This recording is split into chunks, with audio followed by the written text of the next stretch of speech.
नमस्कार, हस्तक्षेप में आपका स्वागत है। मैं हूं अमलेंदु उपाध्याय। एक वक्त था जब नौजवान सवाल पूछता था, सड़क पर उतरता था, क्रांति, समाजवाद और बदलाव की बात करता था। और आज वही नौजवान मोबाइल में डूबा है, मॉल में घूम रहा है और सत्ता के साथ खड़ा रहता है।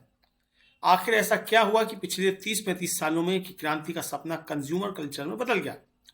आज उसी खामोश तब्दीली की पर्ची खोलेंगे, बिना शोर, बिना नारे। आज हम एक ऐसे मसले पर चर्चा कर रहे हैं जिस पर आमतौर पर चर्चा नहीं होती। यह संवाद उस सवाल से शुरू होता है जिसे हमने जानबूझकर अंदाज किया कि नौजवान क्रांति और सामाजिक परिवर्तन से दूर क्यों चला गया। 80 और 90 के दशक में बंगाल, केरल, त्रिपुरा, आंध्र प्रदेश और जेएनयू तक नौजवानों में समाजवाद, मार्क्सवाद और बदलाव के विचारों के प्रति गहरा आकर्षण था। लेकिन नव आर्थिक उदारीकरण, मोबाइल और कंप्यूटर क्रांति, मॉल कल्चर और कंज्यूमरिज्म ने न सिर्फ नौजवान का खाली समय छीना, बल्कि उसकी नागरिक चेतना भी बदल दी। आज का नौजवान उपभोक्ता है, नागरिक नहीं, प्रतिवादी नहीं, बल्कि लाभार्थी बना दिया गया है। प्रोफेसर जगदीश्वर चतुर्वेदी चर्चा कर रहे हैं कि कैसे कंज्यूमर कल्चर ने राजनीति को बदला, मोबाइल ने सामाजिक संवाद कैसे खत्म किया, लाभार्थी राजनीति लोकतंत्र के लिए क्यों खतरनाक है, वामपंथ, कांग्रेस और समाजवादी दल कहाँ चूक गए, आरएसएस के पास जमीन क्यों है, बाकी सब खाली क्यों है, सामाजिक परिवर्तन बिना जमीनी संरचनाओं के क्यों संभव है।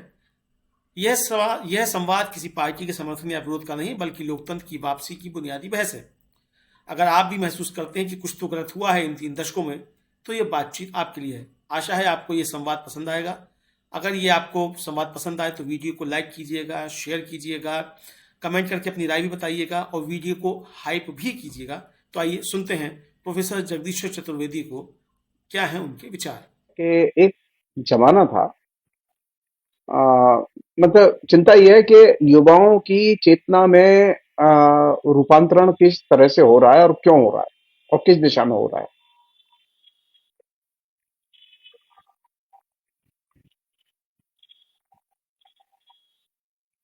एक समय था 80, 81, 82, 83, 84 तक के युवाओं के एक बड़े हिस्से में क्रांति के प्रति आकर्षण था, समाजवाद के प्रति आकर्षण था, क्रांति और परिवर्तन के विचारों के प्रति आकर्षण था। और ये आकर्षण बंगाल में दिखाई दे रहा था, केरल में दिखाई दे रहा था, त्रिपुरा में दिखाई दे रहा था, आंध्रा में दिखाई दे रहा था, वो इवन जवाहरलाल नेहरू विश्वविद्यालय में भी दिखाई दे रहा था। लेकिन कुछ ऐसा घटा है पिछले 3 दशक में स्पेशली, जिसने कि इस युवा की पूरी मनोदशा को बदल दिया है।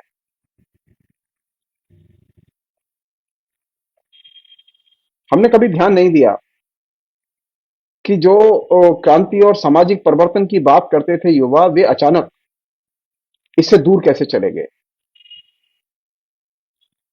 मैं नहीं जानता कि मेरी धारणा कितनी सही है और कितना आप इससे सहमत होंगे, लेकिन वास्तविकता यह है कि ये जो नव्य आर्थिक उदारीकरण का जो एक्सपेंशन हुआ हमारे यहाँ, उसने एक तरह की मॉल कल्चर और उपभोक्तावादी संस्कृति, इसको एक तरह से विस्फोट की तरह हमारे जीवन में फैला दिया। कंज्यूमर हम पहले भी थे, लेकिन ऐसे कंज्यूमर नहीं थे कि हम अपना पास टाइम जो है वो सिर्फ कंजम्पशन में गुजारें। मोबाइल आया, मोबाइल ने एक तरह से युवाओं के पास टाइम को, यानी खाली समय को एक तरह से हजम कर लिया। जो क्रांतिकारी कतारें थी, क्रांतिकारी संगठन थे, वे ये समझ ही नहीं पाए कि मोबाइल आखिर क्या करेगा। वे इसको कैलकुलेट ही नहीं कर पाए कि आखिर ये जो मॉल कल्चर आ रही है, ये मॉल कल्चर किस दिशा में ले जाएगी। वे इस चीज के बारे में डिटेल्स में विमर्श ही नहीं कर पाए कि आखिर जो शिक्षा का निजीकरण हो रहा है, वो शिक्षा का निजीकरण किस तरह की कल्चर को प्रमोट करेगा।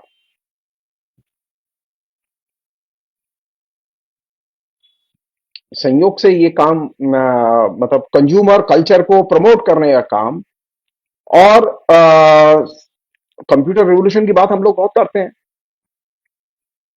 कंप्यूटर रेवोल्यूशन के निश्चित और फायदे बहुत हैं, लेकिन कंप्यूटर रेवोल्यूशन का एक बहुत बड़ा ड्रॉबैक है कि वह जो सामाजिक परिवर्तन के लिए जो खाली समय होता था लोगों के पास,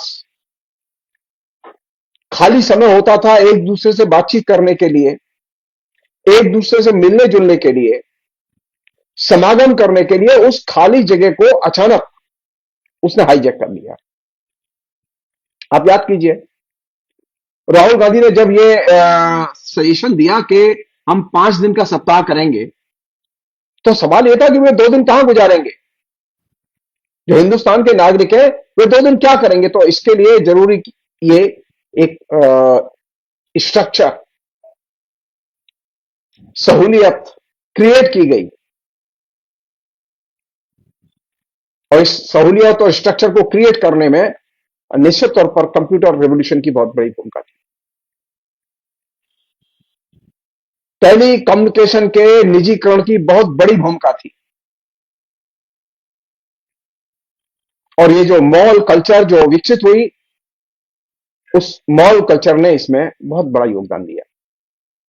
तो वह जो नौजवान जो पढ़ने लिखने के बाद में जिसके पास खाली समय होता था, अब उसके पास में पढ़ने लिखने के बाद जो खाली समय होता है, वो खाली समय कहां गुजारता है?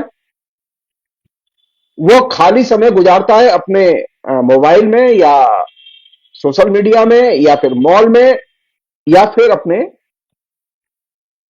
थोड़ा बहुत यार दोस्तों में, या फिर अपनी कंपटीशन की तैयारी में।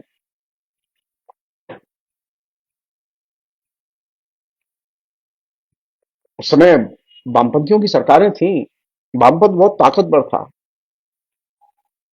लेकिन वामपंथियों ने कभी सोचा ही नहीं कि इस दिशा में जब हम जाएंगे तो उसका क्या साइड इफेक्ट होगा।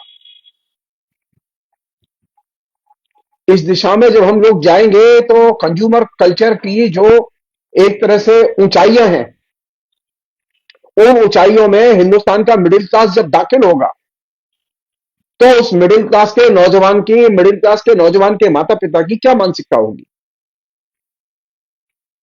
ये खाली सिर्फ नब्बे आर्थिक उदारीकरण आया, सिर्फ अर्थनीति के क्षेत्र में ही नहीं आया, बल्कि उसने पूरे के पूरे सामाजिक सिस्टम को, सामाजिक व्यवस्था को, पूरी की पूरी व्यवस्था को रूपांतरित कर दिया।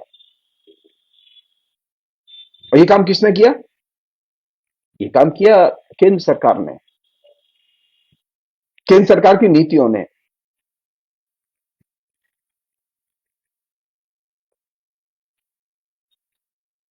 एक समय था कि हिंदुस्तान के नौजवान का यथार्थ के साथ में इंगेजमेंट था, सामाजिक सांस्कृतिक अंतर विरोधों के साथ में इंगेजमेंट था, समाज के साथ में राजनीति के जो अंतर विरोध है उसके साथ में इंगेजमेंट था। लेकिन आज तो वो चीज गायब है। हम अधिक से अधिक क्या करते हैं, मैं भी वही करता हूं, हम अधिक से अधिक ये करते हैं कि हम वीडियो बनाते हैं, सोशल मीडिया पर पोस्ट लिखते हैं, लेख लिख लेते हैं। लेकिन आप 85-86 के पहले के समय को याद कीजिए, और 85-86 के बाद के समय को याद कीजिए।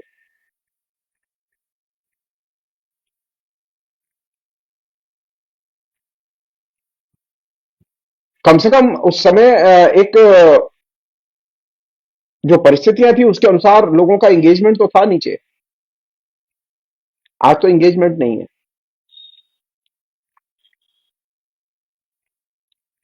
क्यों एंगेजमेंट नहीं है?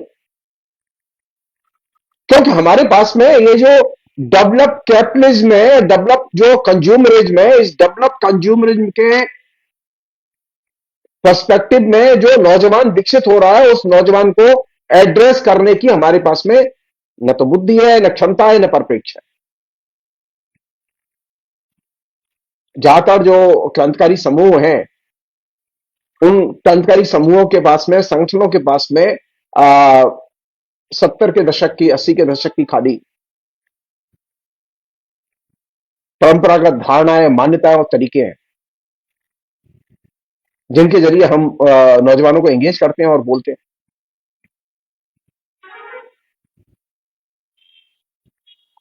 आज स्थिति क्या है? आज स्थिति है कि एक जमाना था कि वामपंथी विचारधारा के प्रति, मार्क्सवाद के प्रति नौजवानों का एक हिस्सा आकर्षित होता था। अब तकरीबन लोगों ने आकर्षित होना बंद कर दिया है। बल्कि ये कहना ज्यादा अच्छा होगा कि अब वे एक तरह से इन दोनों का, यानी मार्क्सवाद का और समाजवाद का, एक तरह से बहिष्कार करने में लगे हुए हैं।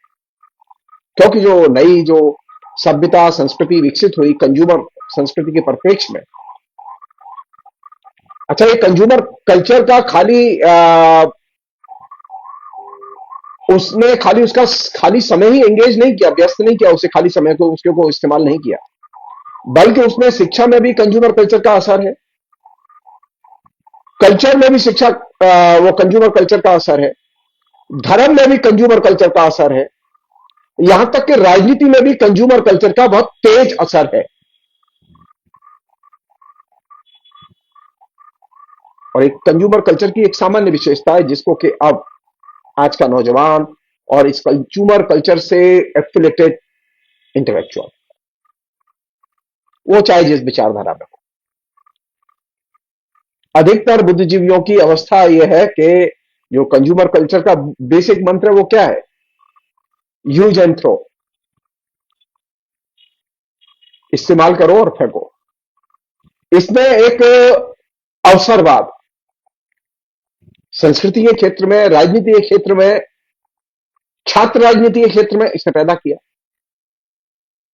नौजवानों को अगर लगता है कि नौकरी आरएसएस के यहां जाने से मिल सकती है तो वो आरएसएस की शाखाओं में जा रहे हैं, आरएसएस के प्रोग्रामों में जा रहे हैं।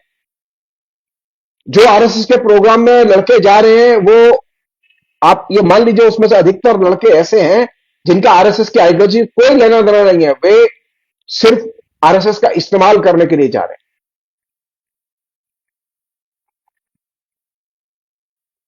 क्यों? क्योंकि ये जो कंज्यूमर कल्चर के दबाव में जो उसने सीखा है, वो क्या सीखा है? यूज एंड थ्रो, इस्तेमाल करो और फेंको।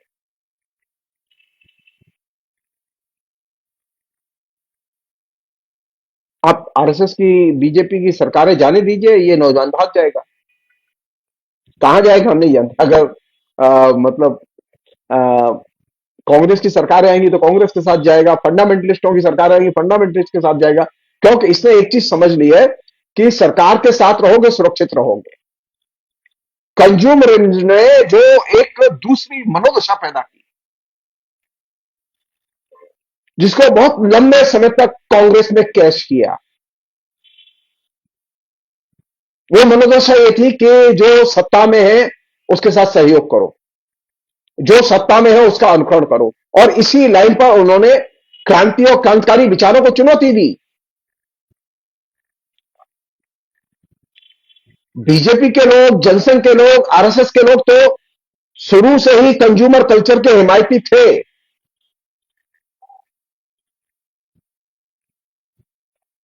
उनके लिए तो एक तरह से जमीन पक्की पकाई मिली है। उन्हें पेड़ लगे हुए मिले, बस उन्हें फल उतारने थे और खाने थे, और वो फल उतार रहे और खा रहे। कंप्यूटर क्रांति नौजवानों के खाली समय को छीन लेती है। मोबाइल क्रांति नौजवानों के खाली समय को छीन लेती है, उन्हें सामाजिक परिवर्तन की मुहिम से दूर ले जाती है, उन विचारों से दूर ले जाती है जिन विचारों से सामाजिक परिवर्तन की संभावनाएं पैदा होती हैं। अब जाहिर है कि अगर नौजवान में सामाजिक परिवर्तन की आकांक्षा नहीं है तो उसके अंदर कोई और संभावना भी नहीं बचेगी सिवाय उपभोग करने के और अनपढ़ करने के। उसके अंदर यह संभावना भी नहीं पैदा होगी कि वह अपने पुराने जीवन मूल्यों से लड़े। वे जीवन मूल्य जो एकदम पतनशील जीवन मूल्य हैं, जो उसे विरासत में मिले, उनसे वो लड़े। क्योंकि क्रांति का विचार, समाजवाद का विचार, मार्क्सवाद की शिक्षा, नए विचारों के प्रति आकर्षण, और ऐसे विचारों के प्रति आकर्षण जो परिवर्तनकामी विचार थे, वो आकर्षण उसका खत्म हो जाएगा।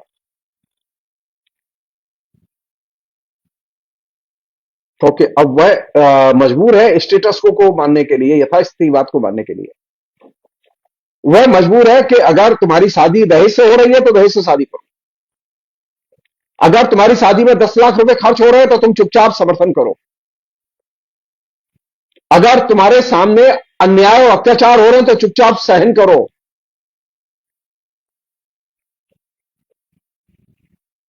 क्योंकि नए विचार जब तक नहीं होंगे, परिवर्तनकामी विचार नहीं होंगे, तो उसके अंदर प्रतिवाद की चेतना भी पैदा नहीं होगी। नया जो नौजवान है वो सिर्फ कंज्यूमर ही नहीं है, वो एक अच्छा उपभोक्ता ही नहीं है, बल्कि उसकी स्थिति है कि वह अच्छा एंटी प्रतिवादी है। उसकी प्रतिवाद में दिलचस्पी नहीं है, और जो प्रतिवाद करते हैं उनका वो मखौल उड़ाता है, व्यंग करता है उनके ऊपर। क्यों? क्योंकि उसको परंपराएं पसंद हैं। और यही वजह है कि आरएसएस का जो पूरा नेटवर्क है वो परंपराओं पर बहुत जोर दे रहा है। परंपरा को उसने अफीम के नशे की तरह नए सिरे से इंजेक्शन लगा लगा के नौजवानों को जेहन में उतार दिया है। तो अब एक नया नौजवान है जिसके पास में कंज्यूमरिज्म है और परंपराएं हैं। वो धर्म का भी उपभोक्ता है, वो आरएसएस का भी उपभोक्ता है, वो मोदी का भी उपभोक्ता है, वो कंज्यूमरिज्म के जो तमाम प्रोडक्ट है उनका भी उपभोक्ता है। वो नागरिक नहीं है। नरेंद्र मोदी ने कभी अपने भाषण में नागरिक शब्द का इस्तेमाल नहीं किया है। नरेंद्र मोदी एक शब्द का इस्तेमाल करते हैं बार बार पब्लिक मीटिंग में, लाभार्थी। बड़ी संख्या में लाभार्थियों की एक तरह से सृष्टि कर दी गई है। किसानों में लाभार्थी हैं, महिलाओं में लाभार्थी हैं, विधवाओं में लाभार्थी हैं, जो तमाम दूसरी और महिलाएं उनमें लाभार्थी हैं। अगर आपके पास में परिवर्तन का विचार होगा तो आप लाभार्थी की चेतना से बाहर निकलेंगे। मैं एक चीज के लिए लेफ्ट फ्रंट की प्रशंसा करना चाहता हूं, और आपसे भी चाहता हूं कि आप सोचें इस पर। लेफ्ट फ्रंट का लंबे समय तक शासन रहा बंगाल में, अभी केरल में भी है। 10 साल हो जाएंगे लेफ्ट फ्रंट की गवर्नमेंट को। लेफ्ट फ्रंट की गवर्नमेंट ने कभी भी जनता को वोट लेने के लिए लाभार्थी नहीं बनाया। राजनीतिक प्रोग्राम पर वोट मांगा और दूसरी पार्टियों को भी मजबूर किया कि वे राजनीतिक प्रोग्राम पर वोट मांगें।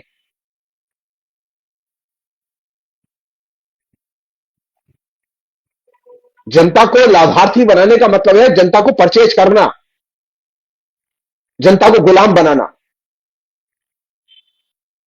और जनता को गुलाम बनाने का मतलब है लोकतंत्र की हत्या करना। तो कम से कम वामपंथ में यह चेतना तो है कि वे जनता को लाभार्थी नहीं बनाएंगे चाहे वो इलेक्शन हार जाए। लेफ्ट फ्रंट ने कभी वायदा नहीं किया कि हम नौजवानों को, महिलाओं को इतना रुपया देंगे हर महीना। नहीं,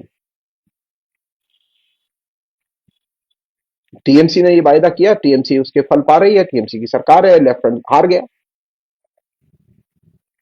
लगातार हारा। हारने के बावजूद लेफ्ट फ्रंट ने कभी ये डील नहीं की कि पैसा लो और वोट दो।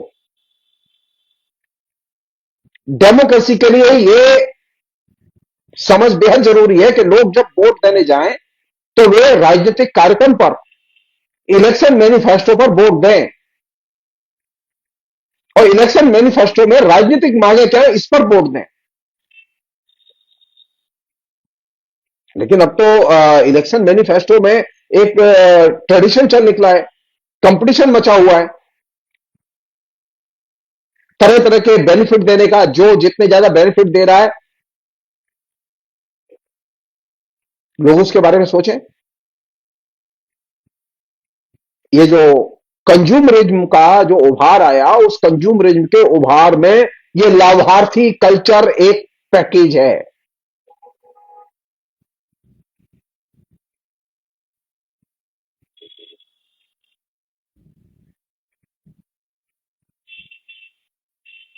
दूसरी चीज जो वो ये कि ट्रेडिशनल कम्युनिकेशन के मेथड तकरीबन गायब हो चुके हैं।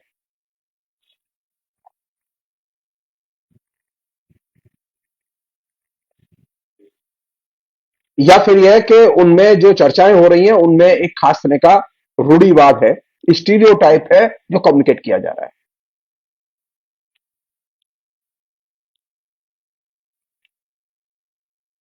आप नौजवानों के बीच की बहस देखिए उठा के।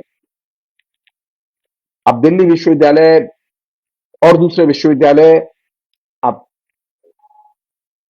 विभिन्न राज्यों की राजधानियों के विश्वविद्यालय, इनके नौजवानों में सामाजिक आर्थिक जो प्रश्न हैं, सरकार नहीं, सामाजिक आर्थिक जो प्रश्न हैं, जो राजनीतिक प्रश्न हैं, उन राजनीतिक प्रश्नों पर नौजवान में कोई संवाद, विवाद, आंदोलन नहीं है। और इसने आरएसएस के लिए एकदम खुला मैदान छोड़ दिया है। ना आरएसएस के लिए कहीं वाम की चुनौती है, न कांग्रेस की चुनौती है। कांग्रेस आती है, इलेक्शन में आती है, इलेक्शन के मूड में रहती है, क्योंकि मोदी जी भी इलेक्शन के फॉर्म में रहते हैं, तो कांग्रेस भी इलेक्शन के फॉर्म में रहती है। और ये मैं बहुत साफ कहना चाहता हूं, इलेक्शन के मोड में रहकर आप मोदी को हरा नहीं सकते। इलेक्शन जरूरी है, लेकिन इलेक्शन के अलावा सघन यूथ एक्टिविटीज जरूरी हैं, और खासतौर पर वैचारिक एक्टिविटीज जरूरी है। मुझे तो सघन वैचारिक एक्टिविटीज दिखाई नहीं देती, सिवाय इसके कि कभी जो है वो प्रियंका का भाषण है, कभी राहुल का भाषण है।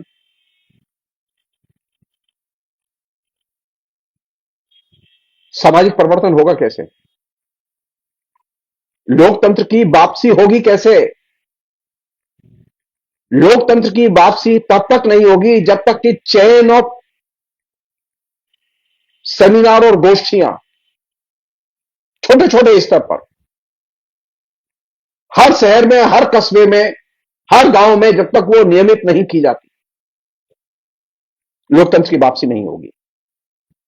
क्योंकि लोकतंत्र में पार्टिसिपेट करने वाली जो जनता है, उस जनता को एंगेज कर दिया गया है व्हाट्सएप के जरिए, सोशल मीडिया के जरिए। उसके खाली समय को घेर दिया गया है।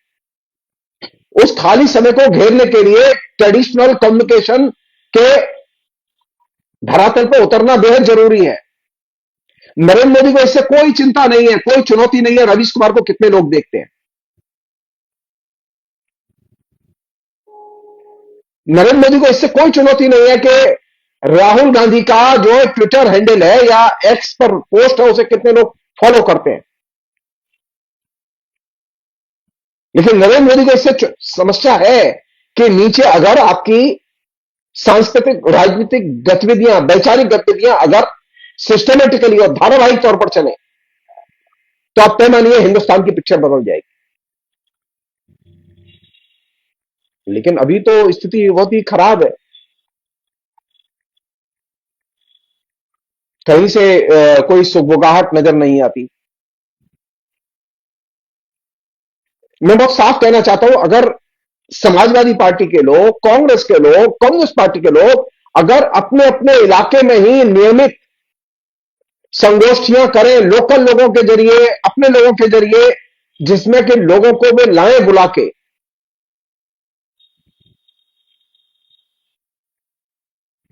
तो माहौल बनाने में मदद मिलेगी। ये सिर्फ वोटर लिस्ट के मसले पर आप जनता को आंदोलित नहीं कर सकते। मुझे कोई उम्मीद नहीं है, क्योंकि आपने जितनी बड़ी पदयात्रा निकाली राहुल गांधी ने और तेजस्वी यादव ने, जिसके जरिए उन्होंने बिहार को जागृत करने की कोशिश की, नरेंद्र मोदी ने एक ऑर्डिनेंस निकाल के उसे पंक्चर कर दिया। और वो ऑर्डिनेंस क्या था कि 10,000 रुपया हर औरत के खाते में पहुंचा दिए जाए। वो ये जादू जो है वो बंगाल में भी कर सकते हैं। वो हर औरत के खाते में 20,000 रुपए डाल देंगे, ममता हार जाएगी। क्योंकि ममता अभी 10,000 रुपए, 12,000 रुपए, 15,000 रुपए डालती है। नरेंद्र मोदी को 25,000 रुपए डाल देने होंगे, और नरेंद्र मोदी डाल देंगे, क्योंकि राज्य सरकार जीतने के लिए ये 25,000 रुपए बहुत कम है, बहुत कम।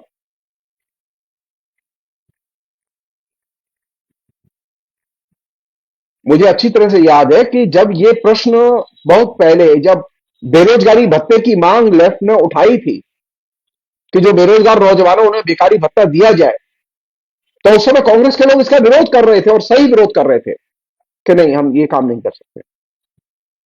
लेकिन अभी तो दिक्कत यह है कि कांग्रेस का भी जब इलेक्शन मैनिफेस्टो जारी होता है तो वो ये कहते हैं हम क्या क्या देंगे। लाभार्थी की कल्चर और ये जो मनी सप्लाई की कल्चर, जिसे रेडी बांटना कहते हैं, ये कल्चर सामाजिक परिवर्तन की और लोकतंत्र की विरोधी है। ये चीज हम समझ लें अच्छी तरह से। कोई ज्यादा पैसा देगा तो वो लोग उसके साथ चले जाएंगे क्योंकि उनको आदत लग गई है।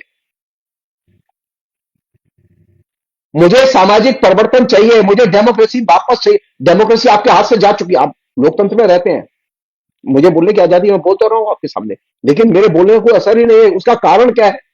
उसका कारण यह है कि नीचे जो संरचनाएं होनी चाहिए, परिवर्तनकामी विचारों को जनता में ले जाने के लिए जो स्ट्रक्चर होना चाहिए, वो स्ट्रक्चर गायब है।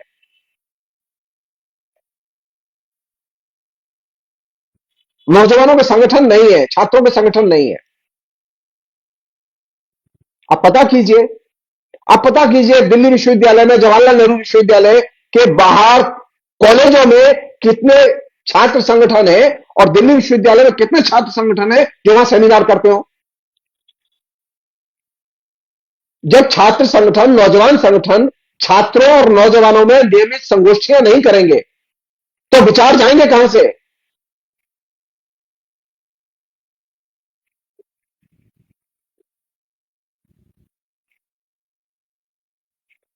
विचार अपने आप नहीं आते। विचारों के लिए उनको ले जाने वाली संरचनाएं भी चाहिए। सामाजिक परिवर्तन का विचार एक बहुत अच्छा विचार है, लेकिन सामाजिक परिवर्तन के विचार को ले जाने के लिए नीचे जब तक ढांचा नहीं होगा, सामाजिक परिवर्तन को लोग ग्रहण कैसे करेंगे? नव्य आर्थिक उदारीकरण की सबसे बड़ी उपलब्धि थी कि उसने क्रांतिकारी विचारों को संप्रसारित करने की समस्त संरचनाओं को एकदम नष्ट कर दिया।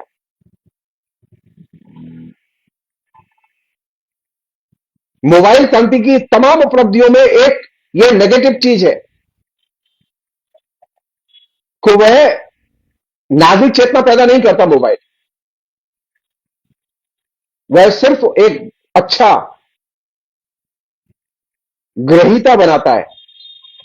आप सिर्फ रिसीव करते हैं, एक्ट नहीं करते।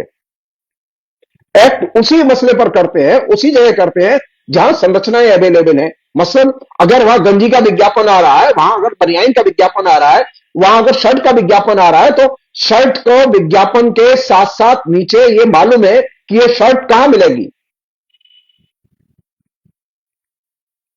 लेकिन सामाजिक परिवर्तन का विचार अगर मोबाइल से आ रहा है तो उसे मालूम नहीं है कि सामाजिक परिवर्तन को ले जाने वाली नीचे कहीं कोई यूनिटें, इकाइयां, संगठन है भी या नहीं है।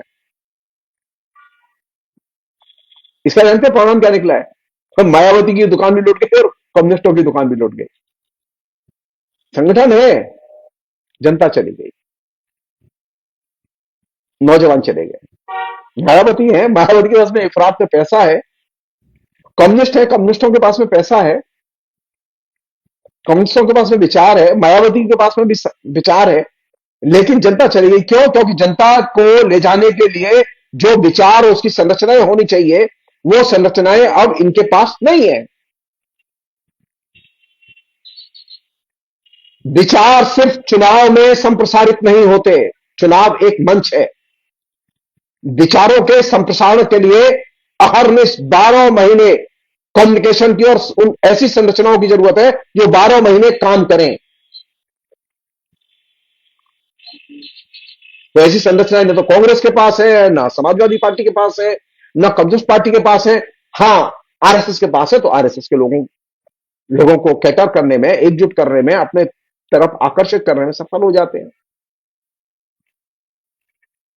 आप यहां से सोचिए, आप यहां से सोचिए कि अगर आरएसएस के जवाब में कांग्रेस ने, कम्युनिस्टों ने और महागठबंधन के दलों ने कुछ न सही एक संगठन, सांस्कृतिक संगठन जो सिर्फ सेमिनार करे, हर जिले में बनाया होता और उसकी जिले में जगह जगह इकाइयां होती, उसके हिसाब से वो काम करते, तो उसका कितना बड़ा इंपैक्ट होता। लेकिन वहां तो है ही नहीं। तो प्रोग्राम किसके हो रहे हैं? प्रोग्राम हो रहे हैं आरएसएस से जुड़े हुए संगठनों के। आपको समाजवादी पार्टी के और कांग्रेस के से जुड़े हुए लोगों के प्रोग्राम नहीं मिलेंगे। आरएसएस के लोग तरह तरह के विषयों पर प्रोग्राम कर रहे हैं, तो जाहिर है नौजवान वहां जा रहा है, क्योंकि उसके पास में एंगेजमेंट के लिए एक जगह है। आपने तो उसके एंगेजमेंट की जगह ही तैयार नहीं की। नौजवान क्रांति के विचार से विमुख, मार्क्सवाद से विमुख इसलिए हुआ कि उसके पास में जो नव्य आर्थिक उदारीकरण के दौर में जिस तरह की डायनेमिक और डिसेंट्रलाइज संरचनाएं होनी चाहिए थी क्रांतिकारियों की, वो संरचनाएं नहीं है। जाहिर है जब वो संरचनाएं नहीं है तो दिक्कत होगी, चला जाएगा, आपका इंतजार थोड़ी करेगा। आखिरी चीज, ये नौजवान जो हमारे बीच में है, इस नौजवान को एक तरह से धीरे धीरे धीरे धीरे 11 साल में नरेंद्र मोदी ने फैनेटिक बना दिया है। ये बहुत संस्कारी है, ये परिवार की मानता है, पारिवारिक मूल्यों को मानता है, सामंती मूल्यों में एकदम आकंठ डूबा हुआ है। ये तमाम किस्म के जो भेद जिनसे लड़ना चाहिए था, उन भेदों को भी मानने लगा है।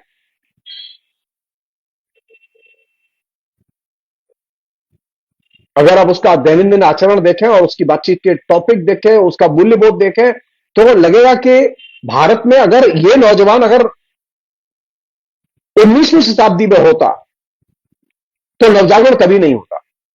ऐसा नहीं था ये नौजवान नवजागरण के समय नहीं था, ये था। ऐसे लोग थे जो परंपरावादी थे, लेकिन राजा राममोहन राय, ईश्वरचंद विद्यासागर ने अपने जवानी के दिनों में, टीनेजर्स अवस्था में, पुराने विचारों को चुनौती दी थी, ब्रिटिश शासन की चूल्हे हिला दी थी, क्योंकि नए विचार और नए विचार के प्रति आकर्षण उनके केंद्र में था। और नए विचार और नए विचारों के प्रति आकर्षण को जब उन्होंने केंद्र में रखा तो उन्होंने सबसे पहले परंपराओं को चुनौती दी। सबसे पहले उन्होंने सनातन धर्म और उसकी मान्यताओं को चुनौती दी, धर्म को चुनौती नहीं दी। तो हमारे यहां तो अभी सनातनी बनने की होड़ लगी हुई है विभिन्न दलों में। जो नरेंद्र मोदी का विरोध कर रहे हैं वे सब लोग सनातनी होना चाहते हैं। मैं वो साफ कहना चाहता हूं, सनातनी होकर आप नरेंद्र मोदी को पछाड़ नहीं सकते। आप सनातनी हिंदू होकर आप आरएसएस की विचारधारा को जनता में आइसोलेट नहीं कर सकते।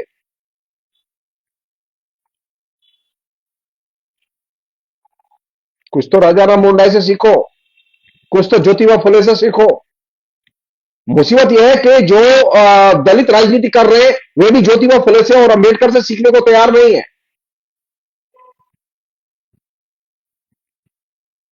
उनके भी दिमाग में सनातन धर्म का भूत बैठा हुआ है। तो नौजवान तो एक बहुत ही दुविधा में और कष्ट में है कि नए विचारों को पेश करने वाले, नए विचारों का प्रचार करने वाले, नए विचारों के प्रति गोलबंद करने वाले संगठन और उनकी संरचनाएं है ही नहीं। नव्य आर्थिक उदारीकरण आपके नए विचारों को छीन लेता है, आपको सिर्फ कंज्यूमर बना देता है और पुराने विचारों का उत्पादन और पुनरुत्पादन आपके जेहन में बिठा देता है। और यही वह बुनियादी वजह है जिसकी वजह से नौजवान पिछले 30-35 साल में बहुत तेजी से क्रांति के विचारों से एकदम दूर होता चला गया। हमने उसके खतरे को, जो नव्य आर्थिक उदारीकरण का जो खतरा है, जो उसके साइड इफेक्ट है, उसको हमने सही ढंग से पहचाना नहीं। और इस यही सबसे बड़ी कमजोरी भी है। इसे जितनी जल्दी ठीक किया जाए उतना ही देश के लिए अच्छा होगा। बहुत बहुत शुक्रिया, थैंक यू।